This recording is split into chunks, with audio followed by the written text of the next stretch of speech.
Baik teman-teman. Jadi di sini kita akan coba kerjakan soal yang sangat terkenal di LeetCode gitu ya, dan cukup sering kepake ya kalau seandainya kita mau mempersiapkan interview software engineer atau data scientist dan lain-lain gitu ya.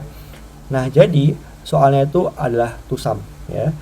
Intinya adalah kita diberikan suatu input list gitu ya, atau di C++ vektor yang namanya tuh nums. Oke. Nah, tapi kita juga dikasih input integer yang namanya target ya. Nah, kita diminta mencari satu kombinasi aja yang ketika kedua elemen itu dijumlahkan, maka dia akan menghasilkan nilai target ya. Jadi teman-teman perlu ingat di sini dibilang, bahkan dikasih penebalan ya, bahwa hanya ada satu kombinasi dua elemen yang dia ketika dijumlahkan nilainya sama dengan nilai target. Jadi kalau misalkan aku coba lihat contoh yang pertama gitu ya, di sini kita bisa perhatikan bahwa ada dua elemen 2 dan 7 yang ketika kita jumlahkan ternyata nilainya sama dengan 9 atau targetnya. Oke. Nah, begitupun juga dengan contoh yang kedua. Kalau kita perhatikan juga si numsnya itu kan dia 3, 2, 4. Nah, ada dua elemen yaitu 2 dan 4. Ketika kita tambahkan keduanya, maka nilainya itu sama dengan 6. Dan seterusnya teman-teman ya. Oke. Nah, kata kuncinya sebenarnya adalah dia hanya ada satu kombinasi ini teman-teman.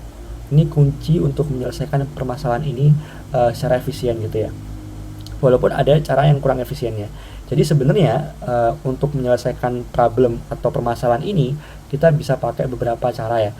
Mungkin di sini aku bisa kategorikan menjadi dua cara, yaitu cara goblok-goblokannya lah, kalau bisa kita bilang ya. Ini tuh dia bervariasi ya, time complexity-nya ada yang on kuadrat atau yang paling cepatnya itu on log n gitu ya. Nah, ini aku akan coba jelaskan secara singkat. Lalu yang kedua itu adalah cara yang pinternya gitu ya. Nah, ini itu dia on teman-teman. Oke. Nah, cuman perhatikan juga ketika di cara yang pinter ini, kalau kita memakai data struktur yang kurang tepat ya, itu dia juga bisa lebih dari on ya. Jadi di video kali ini kita juga akan coba belajar C++ ya. Jadi di cara yang pinter aku akan coba terapkan beberapa cara ya. Yang pertama kita bisa pakai static array ya. Yang kedua kita juga bisa pakai dynamic array ya. Lalu yang ketiga kita juga bisa pakai yang namanya unordered map. Oke. Nah, itu akan aku coba bahas semuanya di video kali ini. Oke. So stay tune aja teman-teman. Kita nggak hanya coba menyelesaikan permasalahan TUSAM ini, tapi kita juga coba belajar C++. Oke. Nah, coba aku jelaskan secara singkat cara goblok-goblokan dulu ya. Oke. Nah, jadi kalau teman-teman perhatikan di inputnya, itu kan dia nggak menjamin berurutan ya. Jadi bisa aja kalau teman-teman cek contoh yang kedua, itu numsnya itu kan 3, 2, 4. Sedangkan targetnya itu kan dia sama dengan 6 teman-teman. Oke. Nah, ini tuh nggak berurut ya. Kalau di cara goblok-goblokan ini ya, sebenarnya kalau misalkan kita iterasi satu-satu per elemen kayak gini ya, jadi misalkan 3 kita pasangkan ke 2, 3 kita pasangkan ke 4, 2 pasangkan ke 3, 2 pasangkan ke 4, itu bisa aja sebenarnya ya, cuman kan nanti dia on kuadrat ya. Nah, tapi sebenarnya bisa juga kayak gini, si numsnya ini itu kita urutkan terlebih dahulu ya. Jadi yang awalnya dia nggak berurut kayak 3, 2, 4, itu kita urutkan jadi 2, 3, 4. Oke. Nah, setelah dia berurut, kalau teman-teman perhatikan ketika kita pakai cara two pointer gitu ya, atau 2 pointer, jadi misalkan yang pointer pertama itu aku anggap L, yang pointer kedua misalkan aku bilang R gitu ya. Jadi L itu yang pointer sebelah kiri, yang R nya itu pointer sebelah kanan ya. Nah, kan kita tahu nih targetnya kan sama dengan 6 ya. Nah, tapi kalau kita jumlahkan pointer L dan R nya ya, maka dia hasilnya berapa? Udah langsung 6. Oke. Nah, tapi gimana kalau seandainya targetnya itu bukan 6, tapi anggaplah targetnya 7. Oke. Nah, kalau targetnya 7, kan ketika kita udah urutkan gitu ya. Nah, Uh, maka ini harus hati-hati ya teman-teman ya. Kalau dia udah berurut kayak gini, uh, targetnya kan lebih besar daripada 6 kan ya, penjumlahan si pointer L dan pointer R. Maka kita bisa pastikan bahwa penjumlahan yang dia menghasilkan nilai target itu berada di sebelah kanan pointer L.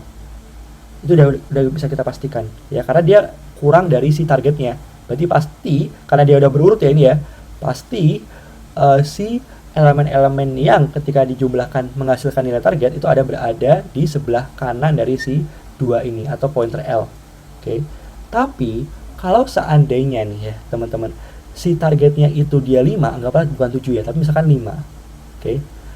Berarti kita bisa pastikan, jadi awalnya L sama R-nya kan di 2 dan di 4 ya. Oke. Nah, karena targetnya sama dengan 5, kan 6 lebih besar dari 5 ya. 2 dan 4 itu kan 6. Ya. Nah, karena dia lebih besar dari target, maka kita bisa pastikan juga bahwa karena inputnya udah kita urutkan, penjumlahan elemen-elemen yang menghasilkan nilai target 5 itu berada di sebelah kiri dari pointer R. Gitu ya teman-teman ya. Nah, tapi ini yang menjadi permasalahan dari si cara goblok-goblokan ini ya. Karena kita urutkan, maka indeksnya udah berbeda teman-teman. Iya nggak? Oke, jadi indeksnya nggak sama dengan indeks yang di awal. Sedangkan yang diminta sama si TOSUM ini itu adalah indeks input yang pertama kali yang dia belum diurutkan. Gitu ya. Oke, nah berarti nanti selain kita perlu mengurutkan, kan kalau di Python gitu ya, atau library-library yang terkenal ya, misalkan sort gitu ya, atau sorted, itu kan dia time complexity-nya itu O n log n. Oke. Nah, tapi teman-teman perlu ingat ya, kan kita juga perlu looping ya, dan saat itu looping terjadi gitu ya, anggaplah while looping gitu ya. Nah, ketika looping itu masih berlangsung, oke, kita juga perlu mencari nilai indeksnya, ya nggak? Karena apa? Karena indeksnya yang udah diurutkan itu berubah loh, ya. Dia udah nggak sama dengan indeks yang di awal, ya. Karena dia udah berbeda, maka kita perlu cari indeksnya kan. Nah, nyari indeksnya itu ON lagi teman-teman, ya. Jadi karena loopingnya udah ON sendiri, lalu tiap looping itu kita nyari indeks atau ON, maka in the worst case itu dia bisa dari ON log n sampai ON kuadrat, gitu ya teman-teman ya. Sampai sini paham ya? Oke. Nah, itu cara goblok-goblokannya. Nah, tapi sebenarnya ada cara yang jauh lebih pintar ya. Ini aku coba hapus dulu semuanya. Nah, teman-teman kalau ingat ya, di awal tadi kan aku udah bilang ya bahwa kunci untuk menyelesaikan permasalahan ini secara efisien adalah kita tahu bahwa hanya ada satu kombinasi dua elemen atau dua angka yang nilainya ketika dijumlahkan sama dengan nilai targetnya. Oke. Nah, dari sini sebenarnya kita bisa tahu nih bahwa kalau seandainya kita misalkan ini ada numsnya tadi ya, numsnya sama dengan 3, 2, 4. Anggaplah kita coba lihat contoh yang kedua ya. Ini kan targetnya sama dengan 6 ya, walaupun dia nggak berurut ya, tapi karena kita tahu hanya ada satu kombinasi ya, maka kalau misalkan kita lagi mengunjungi elemen ini ya, lalu kita hitung selisih antara si nilai target dengan elemen ini ya, itu kan sama dengan 3. Nah, lalu kita cari nih, ada nggak yang dia 3 di nums ya. Lalu sebenarnya lebih efektifnya lagi adalah kita akan coba buat suatu list atau vektor baru ya, misalkan visited gitu ya. Nah, dimana kita coba cek gitu ya, jadi setiap kita iterasi kita hitung selisihnya. Nah, kalau misalkan selisihnya itu ada di input nums, maka kita udah ketemu toh bahwa ada dua elemen yang dia menghasilkan nilai target ya, dan habis itu kita bisa langsung return. Karena apa? Karena hanya ada satu kombinasi ya. Nah, tapi kalau misalkan nggak ada, misalkan kayak 3 nih, kan selisih 6 dan 3 kan 3. Nah, karena 3 nggak ada, kita coba taruh di visited dulu. Oke. Nah, lalu kita coba cari lagi ya, di 2 ya, selisih target dengan 2 itu kan ada 4 ya kan, karena 6 kurangi 2 4. Oke. Nah, karena 4 nggak ada di visited ya, maka kita bisa simpen dulu nih 2 di sini. Oke. Lalu kita coba iterasi selanjutnya. Ternyata di sini 4. selisih 6 dengan 4 itu kan 2. Nah, karena 2 itu udah ada di visited ya, maka kita bisa bilang bahwa kita udah ketemu nih ya 2 dengan 4 ya. Nah, 4 itu indeksnya misalkan I2, 2 indeksnya I1. Maka kita udah ketemu outputnya itu adalah I1, I2. Sampai sini paham ya teman-teman ya? Oke. Jadi kita akan buat si visited ya atau vektor, atau bisa juga static dynamic array ya atau unordered map gitu ya. Nah, kalau kita udah ketemu ya selisih yang dia udah ada di si visited ini, kita maka bisa dapat toh indeksnya antara dua elemen itu yang dia menghasilkan nilai target. Ya, sampai sini paham ya teman-teman ya. Baik teman-teman, jadi untuk yang pertama ini aku coba tulis di sini dulu ya. Kita akan menggunakan static array ya. Jadi intinya adalah ini ukurannya udah fix teman-teman. Kita nggak bisa mengubah ya ukuran dari array itu, baik menambahkan maupun mengurangkan gitu ya.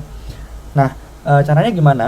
Jadi kalau di C++, kalau teman-teman ingat, itu kita bisa kayak gini dulu ya. Jadi pertama kita coba define dulu berapa banyak sih elemen yang ada di nums-nya ya. Tapi ingat, karena nums-nya itu dia sama dengan vektor ya, atau tipe datanya itu dynamic array vektor, maka kita bisa kayak gini kan, nums.size gitu kan. Oke. Nah, tapi kalau misalkan dia bukan vektor ya, misalkan dia integer static array juga, maka kita bisa hitung banyaknya elemen itu dengan cara size of dari nums gitu ya. Lalu kita bagi size of dari nums elemen pertama atau bisa elemen kedua dan seterusnya gitu ya. Kenapa? Karena asumsinya adalah kan size of ini dia mereturn banyaknya jumlah bytes ya di array itu. Oke. Dan kalau misalkan nums 0 itu kan berarti kan elemen pertama itu ukuran bytesnya berapa ya. Jadi kita bisa dapetin banyaknya elemen itu dengan cara ukuran bytes semuanya, lalu kita bagi dengan ukuran bytes satu elemen itu. Jadi bisa ukuran bytes elemen pertama, ukuran bytes elemen kedua gitu ya. Jadi di sini saya elemen yang pertama, tapi karena dia bukan static array, kita nggak bisa, maka kita pakai nums.size karena nums itu sendiri vektor ya. Nah, kemudian kalau static array kita bisa define-nya seperti ini teman-teman. Jadi integer dari si vektornya misalkan kita bilang tadi kan visited ya. Oke. Lalu ini length ya. Terus di sini kita kayak gini aja. Jadi intinya adalah kita define static array yang dia ukurannya adalah sebanyak length atau banyaknya elemen di nums ya. Sampai sini paham ya? Nah, kemudian kita bisa define dia itu udah seberapa banyak sih. Jadi si anggaplah visited size-nya itu sama dengan awalnya kan 0 ya. Nah, lalu ketika kita iterasi kita tambah-tambah terus gitu ya. Oke. Nah, cuman karena dia static, ketika di awal bisa aja ada beberapa elemen ya, karena kita belum define sebelumnya, yang itu ketika diakses nilainya aneh-aneh gitu ya. Jadi kita perlu banget nih si variable visited size ini supaya kita bisa akses elemen-elemen yang udah kita define sebelumnya ya. Nah, setelah itu kita bisa mulai looping. Jadi for integer i sama dengan 0 ya, i-nya itu kurang dari length ya, lalu i kayak gini. Nah, kemudian kita bisa coba cek ya. Jadi kan ingat ya ide teman-teman ya. Jadi kita perlu hitung selisih ya antara si nilai targetnya dengan nilai elemen yang saat itu kita kunjungin ya. Berarti ini target dikurangi dengan nums i ya. Oke. Nah, jangan lupa juga declare ini ya tipe datanya ya. Oke. Nah, setelah itu kita bisa juga karena ini static array, kita perlu define pointer elemen pertama di static array yang udah kita define visited tadi ya. Anggaplah ini pointer elemen pertama itu sama dengan visited ya, karena by default ini kalau kita kayak gini dia udah menghasilkan pointer di elemen yang paling awal di static array kita ya. Nah, kemudian kita juga bisa pointer elemen yang paling terakhir. Nah, ini kan sama dengan visited ditambah dengan pointer elemen yang terakhir kan berarti visited size ini ya teman-teman ya. Jadi yang elemen pertama ditambah dengan si elemen terakhir kali itu udah seberapa banyak gitu ya. Jadi kalau ada visit size 3 ya, berarti kita pengen supaya elemen-elemen yang udah kita kunjungi aja gitu, yang kita pengen analisis gitu ya. Jadi si n-nya itu adalah elemen terakhir yang udah kita define gitu ya. Karena kalau walaupun dia size-nya itu misalkan 5 gitu ya, tapi cuma ada 3 yang udah kita define, yang udah kita tambahin di si static array-nya, 2 elemen terakhir kan elemen aneh-aneh kan ya. Nah, jadi jangan sampai kita n-nya malah di elemen-elemen yang aneh-aneh kayak gitu. Oke, sampai sini paham ya? Nah, kemudian kita bisa cari pointer ya yang dia itu mengandung si selisihnya ya. Jadi caranya adalah auto it sama dengan kita bisa pakai stdefine ya, dimana ini tuh begin, n, lalu habis itu ini div-nya. Jadi dari pointer elemen pertama sampai pointer elemen yang terakhir yang udah kita tambahin gitu ya, ada nggak div itu, ada nggak selisihnya? Kalau ada ya, jadi kalau misalkan ada, jadi kalau ada itu kan berarti dia it-nya nggak sama dengan si pointer elemen terakhir ya nggak? Oke, karena kalau dia sama dengan yang terakhir berarti kan dia udah nggak ada tuh di visited yang udah kita define ya.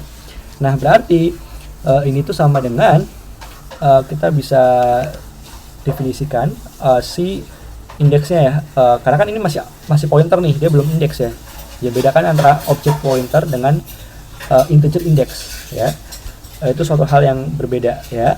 Berarti integer, jadi kita bisa define integer index 0 misalkan, itu kan sama dengan cari yang udah kita tambahin di visited ya. Berarti kita bisa bilang ini tuh sama dengan si it dikurangi dengan begin ya enggak, atau bisa juga visited. Oke.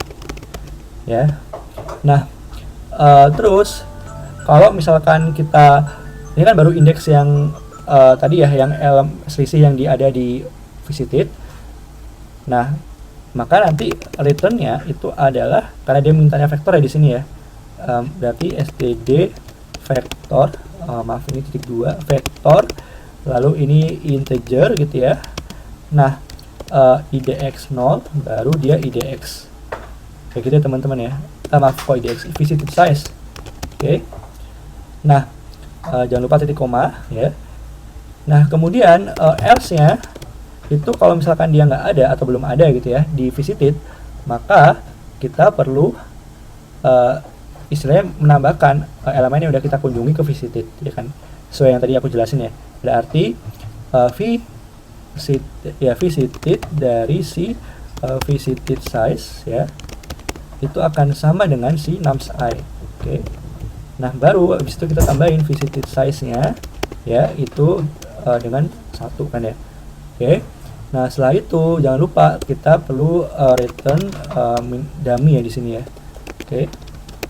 Jangan lupa titik koma, karena kalau nggak ada titik koma error ya kalau di C++ ya. Oke. Nah, kalau sudah kayak gini kita coba cek apakah dia benar ya. Nah, benar ya teman-teman ya. Nah, ini kalau kita submit, nah tapi kalau teman-teman perhatikan dia tuh masih belum begitu efisien ya. Tapi oke lah, nanti kita akan bahas kenapa dia nggak begitu efisien ya. Cuman sebelum itu saya mau coba, ini kan static array ya teman-teman ya, kayak kita pakai integer visited line kayak gitu. Ini kan kayak dia nggak dinamis gitu ya. Nah, sekarang aku mau coba pakai cara yang dynamicnya atau yang dinamis, jadi dia bisa menyesuaikan lah, nggak harus yang benar fix lah ukurannya. Nah, maka kalau di C++ kan kita bisa pakai yang namanya vektor. Oke. Nah, ini aku coba tulis di sini biar nggak lupa ya. Jadi ini cara kedua, kita akan pakai dynamic array gitu ya, dimana ini adalah vektor. Oke. Nah, ini aku coba ke description lagi ya. Ingat ya, tadi cara pertama udah berhasil, sekarang aku mau coba cara kedua, baru nanti kita ke cara ketiga yang paling efisien ya. Ini aku coba restart lagi codingannya kayak gini. Nah, sekarang kita pakai dynamic array ya. Yang pertama masih sama, jadi kita perlu cari tahu dulu ya banyaknya elemen di nums. Oke. Nah, setelah itu karena kita pakai dynamic array vector, maka kita bisa std kayak gini ya, vektor, nah lalu integer gitu ya. Ini visited ya. Oke. Nah setelah itu kita bisa, karena ini dynamic ya, maka kita nggak perlu pakai seberapa banyak size yang udah kita tambahin di array-nya ya, karena dia bisa menyesuaikan sendiri kan ya, makanya disebut sebagai dynamic atau dynamic array. Oke. Maka for integer i sama dengan 0 gitu ya, i-nya itu kurang dari len ya, i plus plus kayak gini, atau juga bisa plus plus i gitu ya, tapi misalkan ini aku coba i plus plus saja. Habis itu kita bisa juga ingat ya, kita perlu match sama dengan sebelumnya ya. Jadi div sama dengan target dikurangi dengan nums I ya. Nah lalu kita bisa setelah hitung selisihnya, kita perlu cek kan ya, berarti auto pointernya itu di yang menunjukkan div itu divisited di mana gitu kan ya. Berarti kita bisa pakai find juga. Oke. Ini berarti dia std find dari si tadi ya, itu pertama awalnya si vector.begin ya. Oke, jadi kalau vektor kita bisa langsung kayak gini aja ya. Habis itu vector.end ya, jadi pointer elemen pertama sampai pointer elemen terakhir. Kita pengen cari tahu ada nggak sih pointer yang dia menunjukkan elemen div di antara itu. Oke. Nah setelah itu kita bisa cek kan ya, kalau seandainya si ternyata ada pointer yang menunjukkan elemen div atau dia nggak sama dengan si vector.end gitu ya, maka kita bisa tinggal return kayak gini ya. Jadi karena diminta vektor gitu ya, maka nah cuman ingat ya teman-teman, ini kan masih pointer ya, kita maunya index, integer index ya. Maka kita bisa dapetin si integer idx 0 nya itu sama dengan si it dikurangi dengan vector.begin. Oke. Nah ya, jadi ini aku coba titik koma, jangan lupa ya. Nah habis itu ini jadi idx 0 ya, lalu idx bukan idx ya, tapi i ya, hanya i aja karena kan ini i udah integer ya. Oke. Nah lalu kalau misalkan dia masih belum ada gitu ya, maka yang perlu kita lakukan adalah kita tambahin kan si elemen yang udah kita kunjungi itu ke vektor visitednya ya. Berarti visited dot pushback gitu ya, nums I. Oke. Nah setelah itu ya seperti biasa kita perlu return dummy gitu ya. Oke. Nah ini aku kalau coba run, ini kenapa dia bilangnya auto vector.begin vector. Oh maaf, ini bukan vektor, ini visited teman-teman ya, visited, ini visited, maaf ya, ini juga harusnya visited.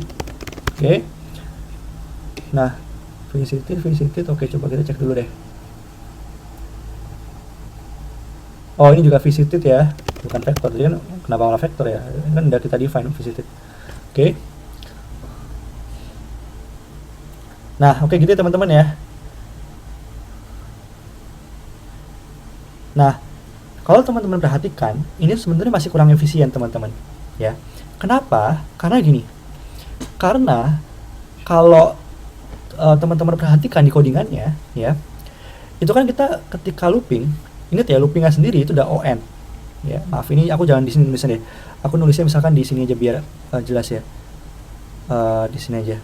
Jadi loopingnya ini sendiri itu udah on. Oke. Tapi di dalam looping itu kita pakai find. Nah find ini itu juga in the worst case itu juga bisa on ternyata teman-teman ya, walaupun di kebanyakan case tuh log n ya. Jadi in the worst case untuk kejadian terburuknya itu dia ternyata on kalikan n ya enggak, karena dalam looping ini ya itu kita pakai find ya, std find ini yang dia in the worst case itu dia on, berarti kan nanti total complexity-nya sebenarnya masih on kuadrat gitu in the worst case ya. Oke, ya ini masih belum efisien. Oke, nah makanya cara yang lebih efisiennya lagi adalah kita pakai yang namanya hash map teman-teman ya, atau kalau di C++ karena dia key-nya itu nggak harus yang berurutan gitu ya, maka kita pakai yang namanya unordered map ya. Jadi ini cara yang ketiga ya, itu adalah kita pakai unordered map. Oke ya, nah ini aku coba ke mouse dulu, aku coba hapus codingannya ya semuanya ya. Oke, ya jadi kayak gini. Nah kenapa pakai hash map ya? Karena gini teman-teman, hash map ini itu kan kita udah nyimpen ya. Jadi ketika kita mau ambil itu sebenarnya time complexity-nya itu O1 gitu. Oke. Ya teman-teman ya. Sedangkan kalau find tadi karena dia harus iterasi per elemen, maka dia ON. Nah, karena unordered map ini dia lookup table, jadi kita tinggal ambil aja elemennya gitu. Oke teman-teman ya. Makanya dia time complexity O1. Sehingga dia bisa ON kalikan 1 ya, karena kan tiap iterasi looping tadi for, lalu kalikan dengan si pengambilan elemennya yaitu O1. Jadi ON kali 1 atau ON. Oke. Nah, ini kalau kita akan buktikan ya, kalau ini tuh lebih cepat dari yang sebelum-sebelumnya. Oke, jadi kita yuk coding bareng-bareng. Jadi ini masih sama dengan yang sebelumnya. Kita masih define length-nya itu sama dengan nums.size gitu ya. Kemudian jangan lupa juga kita pakai si unordered map ya. Jadi unordered map ya, key-nya integer, value-nya integer juga ya enggak. Nah ini aku bilang visited, oke, sama dengan yang sebelumnya, tapi ini unordered map ya. Nah kemudian kita bisa iterasi lagi, masih sama gitu ya, integer i sama dengan 0, i kurang dari length gitu ya, lalu i nya itu kayak gini. Oke. Nah kemudian kita bisa coba cek kan ya si selisihnya ya. Jadi div itu sama dengan target dikurangi dengan nums I ya. Nah setelah itu kita bisa cek ya apakah div-nya itu udah ada di hash map-nya atau belum. Kalau udah ada kita tinggal ambil aja, nggak perlu pakai find lagi, nggak perlu nyari-nyari dengan iterasi yang tiap elemen pakai std find itu kan nggak begitu efisien. Oke, berarti kita auto it gitu ya, sama dengan ya si mapnya visitednya dot find dari si div-nya ya. Jadi ini yang sangat efisien. Kenapa? Karena kita nggak pakai std find, dan karena ini hash map, dan karena ini lookup table, jadi sebenarnya udah ada class find-nya tersendiri teman-teman. Jadi tinggal ngambil aja, nggak perlu std find yang kayak tadi ya, yang kayak sebelumnya kita harus iterasi satu-satu untuk dapetin elemen mana sih yang dia merupakan selisihnya gitu ya. Oke.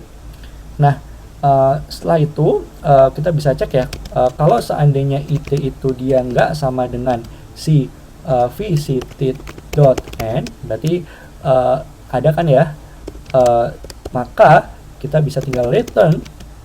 Maaf, tapi ini dia it-nya belum indeks, ingat ya, pointernya itu belum indeks. Jadi untuk dapat indeksnya kita tinggal sama dengan it dikurangi dengan visited.begin ya, kayak gini ya teman-teman ya. Nah kemudian kita return dari si karena dia minta vektor ya, jadi kayak gini. Oke, ini kita maunya idx0 sama i gitu ya. Oke. Nah tapi kalau misalkan dia belum ada di hash map kita, maka kita tinggal tambahin aja, berarti visited dari si nums I gitu ya teman-teman, sama dengan si i nya ya nggak, kayak gitu. Oke. Nah jangan lupa juga ini kita return dari minus 1, maaf bukan list, ini harusnya kayak gini. Nah minus 1 ini minusnya harusnya kayak gini, minus 1, minus 1. Oke, sampai sini paham ya teman-teman ya. Nah ini kalau aku coba run, maaf teman-teman, ini harusnya bukan begin ya, karena kan kita mau ambil si value-nya kan ya, karena kan ini di hash map-nya kan, kalau aku coba coret-coret ini kan value dari hash map kita kan indeksnya, jadi kita mau ambil si indeksnya kan ya. Nah di unordered map di C++ itu kita bisa melakukannya seperti ini ya teman-teman. Jadi ini bukan visit to the begin, maaf, harusnya dia it terus dia gini, kita arah panah kayak gini, kita ambil yang value-nya bukan yang key-nya ya, jadi kayak gini. Oke, ini kalau aku coba run, apakah bisa? Kita coba cek. Oh maaf, ini harusnya integer, jangan lupa declare tipe datanya teman-teman ya. Oke. Oh maaf, ini titik koma jangan lupa juga ya. Aku coba run lagi. Oke gitu ya teman-teman ya. Ini kalau aku coba submit. Nah oke ya, dia bisa 100% ya bisa teman-teman ya. Jadi dia sangat-sangat efisien karena dia ON sekarang ya.